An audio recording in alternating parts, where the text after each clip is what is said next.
중소기업의 지배구조 개선은 아주 중요한 과제입니다. 이러한 기업들은 대개 가족기업으로 운영이 되고 주요 지분과 경영권은 대표이사가 소유하고 있는데요. 이러한 지배구조의 문제점을 잘 살펴보면 세무상, 경영상, 그리고 승계상의 다양한 측면에서 중요한 이슈들이 발생하고 있습니다. 그래서 오늘은 지배구조와 오너 CEO 리스크에 관련해서 이혁 전문가님을 모시고 이야기를 나눠볼까 합니다. 안녕하세요, 전문가님. 네, 안녕하세요. 네, 기업 지배구조란 어떤 것인지 개요부터 설명을 좀 부탁드리겠습니다. 네, 조금 딱딱한 학문적인 얘기인데요. 네. 기업 지배구조는 이제 기업 내부의 의사결정 시스템이나 네. 이제 이사회나 감사의 역할, 기능, 그리고 경영자, 소유자, 주주와의 관계를 전반적으로 아우르는 표현이라고 볼 수 있고요. 네. 주로 이제 상장회사 중심으로 논의가 되고 다수의 이해관계자들의 이익을 위해서 이제 소수의 지배주주나 경영자의 역할을 다할 수 있도록 감시나 통제하는 체계, 네. 이런 의미로 이제 사용이 됩니다. 네. 그래서 이제 사회이사 제도나 소액 주주권 강화, 순환 출자 금지, 그리고 감사위원회 도입해서 지배구조 개선 방안이라고 총칭을 하고 있는데요. 네. 이제 상장회사 경우고 네. 대다수 비상장 중소기업의 기업 지배구조는 좀 다르게 좀 볼 수 있는 것 같습니다. 일단 투자를 받지 않으니까 다수의 이해관계자가 없어요. 또 가족 기업에 가까운 경우가 네. 많이 있죠. 그래서 일반적인 상장회사 중심의 기업 지배구조하고는 좀 다른 개념이고요. 특정 회사 및 그 관계 회사에 대한 소유권, 경영권의 구조를 좀 중점적으로 다룰 수 있을 것 같습니다. 결국 중소기업에서의 기업 지배구조라는 거는 이제 소유권 구조, 그러니까 주주 구성, 네. 그리고 경영권 구조, 네. 임원의 구성, 이사회의 존재 여부 같이 이를 통한 기업의 경영 의사 결정 시스템, 그리고 기업 의사 결정 시스템의 안정성과 관련되어 있는 또 절세 시스템, 네. 그런 부분들이 이제 주요 근간을 이룬다고 볼 수 있을 것 같습니다. 네. 그래서 중소기업의 기업 지배 구조 개선 포인트는 결국 소액 주주 채권자들의 이익을 위한 통제 시스템의 개선보다는 네. 중소기업의 경영 의사 결정 시스템이 네. 상법이나 세법 등 법률이 정한 절차를 준수하면서 네. 그 과정을 통해서 기업과 기업주의 이익을 극대화할 수 있도록 소유권, 경영권의 구조를 관리하는 것. 네. 그래서 스스로 또 개인 기업이나 가족 중심 기업이라고 생각해서 운영하시는 그 회사가 많다 보니까 네. 권리와 의무 활용이 취약한 경우도 많이 있고 또 법률 위반과 각종 리스크에 노출되어 있는 결과로 연결되는 경우가 많이 있어요. 네. 이를 총체적으로 관리하는 거가 네. 지배구조 관리라고 보시면 될 것 같습니다. 네, 이 중소기업 지배구조의 중요성에 대해서 설명 같이 해주셨는데요.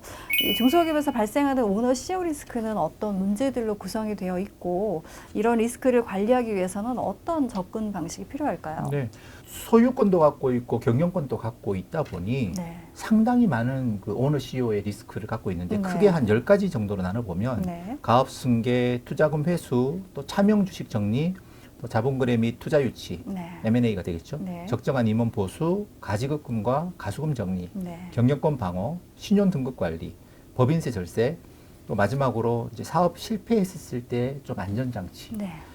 그렇게 좀 나눠볼 수 있을 것 네. 같습니다. 네. 이 CEO 리스크 상당 부분이 네. 기업 지배구조 문제하고 연관이 되어 있어요. 왜냐하면 오너 CEO가 기업의 실제 주인이 짓고 또 CEO로서의 권리 의무에 또 법적으로 기인하는 부분이 있기 때문에 네. 그래서 결론적으로 권리는 최대한 활용하고 네. 의무와 책임은 법적인 기준에 충족하면서 적절하게 방어해야 되는데 네. 이 둘 다 부족한 거가 중소기업의 현실이라고 할 수 있겠죠. 네. 아까 그 표를 함께 보니까 이 오너 측면, CEO 측면에서 이 리스크들이 굉장히 크게 느껴지는데요. 네. 그렇다면 지배구조 개선을 통한 리스크 관리는 어떻게 해야 될까요? 네, 말씀드렸듯이 상장 회사하고는 궤를 좀 달리 해야 될 것 같아요. 네. 다수의 투자자가 없고 또 가족 주주 또 오너 리스크가 실제로 이제 실권을 하고 계시기 때문에 네. 한 분이 모든 책임과 리스크를 다担고 있는 구조거든요. 네. 소유하고 경영이 분리되어 있지 않죠. 그래서 현재 지배구조 관련해서 각종 관리 활동의 방향을 좀 결정을 하고 네. 최적의 방법과 적법한 절차를 통해서 실행해서 네. 결국은 리스크를 축소하거나 제거하는 그런 활동을 의미를 합니다. 네. 그래서 거기에 대한 그 관리 활동은 크게 보게 되면 이제 주주 구성, 네. 그리고 임원 구성의 변화, 네. 또 정관 및 위임 규정의 신설 또는 개정, 네. 내부 관리 규정의 신설 및 개정, 네. 그리고 주총 이사회 관리, 적정 배당 정책의 실행, 또 적정 임원 보수 정책의 실행, 나머지 이익 잉여금의 관리, 네. 이렇게 우리 지배구조 관리 네. 활동을 볼 수 있을 것 같습니다. 네. 지배구조 관리 활동에 대해서 여러 가지 예시로 이렇게 좀 설명해 주셨는데요. 사례를 말씀해 주시면서 상세하게 설명을 다시 한번 부탁드리겠습니다. 네, 사례로 좀 말씀드릴 부분들은 네. 이제 안산에서 제조업을 영위하는 A사 대표님이 계셔요. 네. 사업 확장을 위해서 투자를 해야 되는 상황입니다. 네. 그래서 당초에는 별 생각 없이 본인이 증자를 하고 또 차입까지 해서 기존 법인 A사 명의로 투자를 하려 했지만 네. 거래하는 컨설턴트로부터 가업 승계를 위해서는 투자 방식을 네. 자녀를 지배주주로 하는 신설 법인을 설립하고 해당 법인 명의로 하는 것들이 유리하다라는 네. 조언을 받게 됐어요. 그것이 이제 가업 승계를 염두에 둔다라고 하게 되면 기업 지배구조 개선에 더 도움이 좀 되는 거거든요. 일단은 이제 가업 승계를 고려하는 거잖아요. 네. 바통 터치를 해야 되는 거예요. 네. 그러면 이제 기업의 가치를 결국은 높이는 거는 네. 물류 줄 회사의 가치가 크다라는 거는 향후의 자금 부담과 세부담도 같이 증가시킬 수 있다는 네. 내용이거든요. 네. 지배 구조 관리 활동을 통해서 투자를 결정할 때는 네. 최종적으로 향후 자산과 자금이 귀속되기를 원하시는 네. 이제 자녀들이 되겠죠. 네. 자녀나 자녀가 지배하고 있는 신설 법인을 통해서 투자 집행하는 것들이 네. 자연스럽게 이제 상속도 연결, 증여도 연결되는 부분이니까 네. 그렇게 하시는 것들이 훨씬 더 유리하고요. 네. 증자와 차입 투자를 통해서 정상적으로 A사의 지배주주인 대표님의 소득세와 상증세를 고려한다라고 하게 되면 성장 이전에 아까 말씀드린 최종적으로 대표님이 원하시는 자산과 자금이 귀속돼야 될 네. 자녀의 지분율을 먼저 정하고 네. 자녀 명의로 투자를 하고 기업을 네. 성장시키는 것들이 이제 중요할 것 같습니다. 네. 그래서 그런 경우에 이제 신설법인의 지배 구조를 네. 조정하는 것들이 네. 또 유리할 것 같고요. 네. 이제 대표님께서 사업 초창기에는 본인이 지분 100%를 갖고 열심히 사업을 성장을 하고 어느 순간 보니 세금 부담도 있고 자녀한테 물려줘야 될 텐데 네. 그런 경우에 고민을 많이 하시거든요.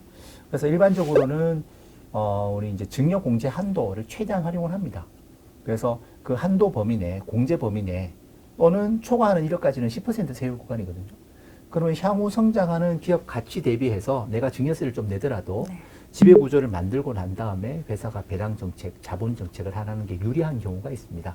그래서 그 경우 같은 경우에는 10년 단위로 진행을 제가 해드리고 있고요. 네. 그럼 이 지배구조 개선으로 자주 실행되는 관리 활동은 또 어떤 것들이 있을까요? 아까 가업 승계 같은 경우에서는 네. 이제 후계자를 대주주로 하는 신설법인 설립하고 네. 또 법인과 M&A, 또 특례 증여, 네. 그리고 그 과정에서 차명 주식 가지급금 정리하는 활동 네. 있고요. 또 투자금을 회수할 때는 이제 적정 배당 어떻게 네. 할 것인지, 네. 그리고 자기 주식 감자 같은 자본 활동, 자본 거래 어떻게 할 것인지, 그리고 법인 전환이나 산재권, 지재권 관리를 어떻게 할 것이냐 네. 부분도 있고요. 이제 임원 보수 같은 경우에서는 적정 보수 정책 네. 관련되어 있는 절세 방안, 그리고 또 주식 가치를 또 조절해야지 결국 지배 구조를 변경하는데 결국 세부담을 완화시킬 수 있거든요. 네. 그래서 주가 조절하기 위해서 경영인 정기 보험 활용하는 것, 적정한 배당 정책, 퇴직금 추계 활용하는 부분들 또 볼 수 있고요. 또 투자를 하려고 하시는 분들은 신용등급 관리를 해야 되겠죠. 네. 그리고 우선주를 활용할 수도 있고요. 투자 유치에 적절한 정관 규정 마련해야 되는 것들. 그래서 전체적으로는 이제 정관 규정이나 법인 등기부 등본에 대한 적절한 관리와 내부 네. 규정들을 좀 만들어 두셔야 될 것 같고요. 네. 아까 전 같은 경우에는 가업 승계를 위해 가지고는 미리 사전에 분산된 지배 구조를 네. 갖고 있는 법인을 활용하는 게 유리하다고 말씀드렸는데 또 반대 측면도 또 있어요. 네. 예를 들어서 대표님께서 대규모 투자를 받는 과정에서 결국 그 대표가 최대 주주가 네. 되거나 네. 아니면 1인 주주를 원하시는 경우도 사실은 네. 있습니다. 네. 그런 경우에서는 오히려 자녀한테 증여를 했다가 네. 증여 취소를 하고 다시 증여세를 물면서 증여를 받고 아. 다시 원복하는 경우도 종종 있거든요. 네. 그래서 현재 그 기업의 상황에 따라서요. 네. 최대 주주를 어떻게 할 것인가 네. 설정하는 것도 필요할 것 같고요. 네. 반대로 또 어떤 측면은 그동안의 성장에 기여한 직원한테 네. 결국 적절한 보상을 하기 위해서 네. 사전에 직원한테 지분 일부분을 주고 나중에 성장을 시켜서 자사주 매입을 해서 엑시트를 네. 할 수 있는 그런 부분으로도 활용할 수가 있겠죠. 네. 그래서 뭐 한 사람한테 특정 급여를 보수를 많이 올려주는 것들이 다른 직원 대비 좀 위화감을 좀 만든다거나 네. 또 소득세 부담이 클 수도 있으니까요. 네. 그런 경우에는 이런 지배구조의 참여를 통해 가지고 적절한 보상을 기업주가 해줄 수도 있을 것 같습니다. 저희가 불균등 감자로 네. 실제로 내가 증자에 참여를 하지는 않지만 네. 기존 주주가 빠져나가는 데 있어서 내가 지분율이 늘어나는 경우가 있어요. 네. 그 대표적인 경우가 자기 주식을 취득해서 소각을 하게 되게 네. 되면 남아있는 주주의 지분율이 커지게 되죠. 네.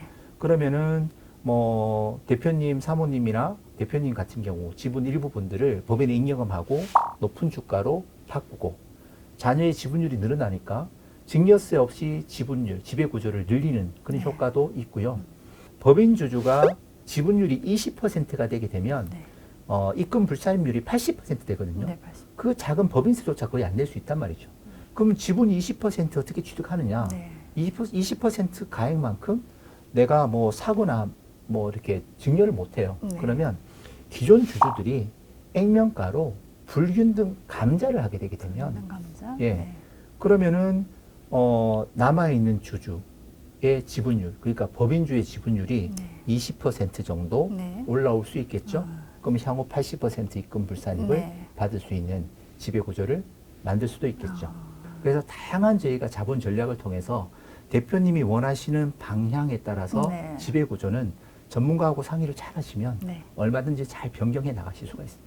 네. 아까 이 오너 CEO 리스크 이제 예시를 몇 가지 해주셨는데 이걸 해결하기 위해서는 어떤 개선 작업이 필요하고 또 이를 진행하는 방법과 주요 고려 사항에는 어떤 것들이 있을까요? 네. 일단은 뭐 지배 구조는 대표님의 앞으로 향후 방향에 유리하게 결국 지분 조정을 한다는 네. 얘기거든요. 근데 지분 조정은 그냥 할 수 있는 건 아니잖아요. 결국은 그 보충적 평가 방식에 의한 주식 가치를 기준으로 네. 지분 이동돼야 될 텐데 네. 그러면은 사전에 주식 가치를 조절을 해야 돼요. 근데 주식 가치도 뚝딱 조절되는 게 아니라 네. 결국 순손익, 순자산의 가치 부분들을 고려해서 네. 단기적으로는 뭐 1, 2년, 장기적으로는 3년, 5년을 두고 3년 후. 적절하게 네. 주가를 저희 마사지 한다 그러거든요. 네. 주가를 좀 조절해야 되는 네. 문제가 있고요. 네. 또 지배 구조를 만든 다음에 그 지배 구조에 따른 적절한 이익금 환원도 같이 따라와 줘야 되거든요. 네. 거기에 대한 이제 세금 문제도 네. 고려를 해야 될 것 같고요. 네. 과정에서 종합과세, 분리과세, 분류과세 세 가지 카테고리의 세금을 선택을 할 수 있어요. 그래서 그 세금을 적용하기 위한 네.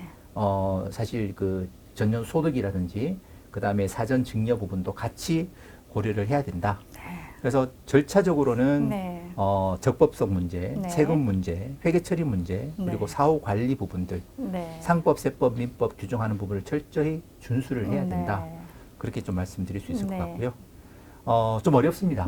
말씀도 되게 어렵고 네. 실질적으로 지배 구조를 고려하시는 대표님 같은 경우에는 어느 정도 기업 규모가 되고 있기 때문에 여러 가지 다양한 측면들을 다 고려해야 되거든요. 네. 그래서 철저하게 좀 경험 있고 좀 이게 실력 있는 네. 전문가하고 상의를 충분하게 하신 다음에 결정하시는 게 좋겠다는 말씀을 덧붙여 드립니다. 네. 말씀하신 것처럼 이 중소기업의 지배구조 개선을 위해서는 어떤 절차의 적법성, 뭐 세금 문제, 그러니까 뭐 회계 처리 문제랑 사후 관리 등을 고려를 해야 되고 이제 반드시 전문가와 상의 후에 진행하는 것을 권해드립니다. 오늘 이야기는 여기까지 나누고요. 다음 시간에는 더 유익한 주제로 찾아뵙겠습니다. 감사합니다.